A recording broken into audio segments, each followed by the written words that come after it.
네, 연말정산 관련한 속보입니다. 최경환 경제부총리가 직장인들의 반발을 사고 있는 이번 연말정산에 대해 고소득층의 세부담을 늘려서 부의 재분배 효과를 높이기 위한 것이라고 해명했습니다. 그러면서 자녀와 노후를 위한 공제 혜택을 강화하기 위해서 세법 개정을 다시 추진하겠다고 밝혔습니다. 네, 취재기자 연결합니다. 이승은 기자.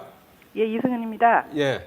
자, 오늘 최경환 경제부총리가 긴급 브리핑을 했는데요. 최근 논란이 되고 있는 연말정산에 대한 해명이었는데요. 어떤 내용이었습니까?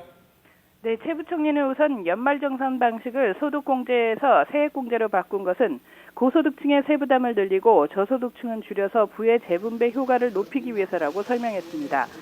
2억 원 이상 고소득자가 교육비 300만 원을 공제받을 경우 소득공제로 하면 세금 부담이 114만 원 줄지만 세액공제로 하면 45만 원 감소하는 데 그친다는 겁니다.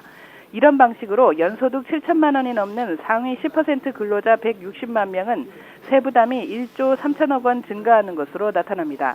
또 5,500만 원에서 7천만 원 이하 100만 명은 한 사람에 2, 3만 원씩 늘어 세금 부담이 260억 원 증가합니다. 반면에 연소득 5,500만 원 이하 근로자는 1,300만 명의 세부담은 4,600억 원 줄어든다고 최 부총리는 설명했습니다. 최 부총리는 이처럼 고소득층에게 추가로 거둔 세금을 저소득층을 위한 자녀 양육 지원과 근로장려금으로 쓰겠다고 강조했습니다. 당초 정부 설명과 달리 연소득 5,500만 원 이하에서 세금 부담이 발생한 것에 대해서는 부양 가족 수와 공제 항목 등이 개인별로 달라 불가피했다고 설명했습니다. 네, 추가 세법 개정도 추진하겠다고 밝혔죠. 그렇습니다. 최 부총리는 이번 연말정산의 문제점을 보완해 자녀 수와 노후 대비 등을 감안한 세제 개편을 추진하고 추가 세액을 나눠내는 방안도 적극 검토하겠다고 말했습니다.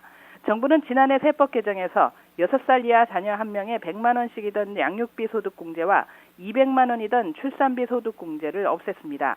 대신 자녀 2명까지는 1인당 15만 원, 3명부터는 20만 원씩 세금을 깎아주는 세액공제로 바꿨습니다.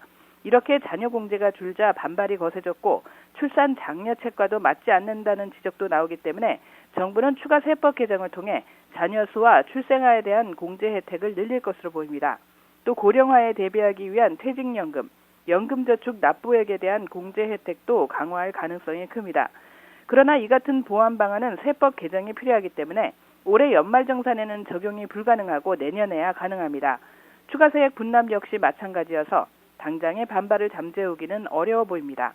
부의 재분배를 강화했다고는 하지만 정부가 기업 법인세는 깎아준 마당에 국민들에게서 소득세를 걷는 데만 집중한다는 비판도 적지 않습니다. 또 이번 연말정산으로 중산층 세금 부담이 커져서 가뜩이나 침체된 소비가 더 얼어붙을 것이라는 우려도 나옵니다. 지금까지 경제부에서 YTN 이승은입니다.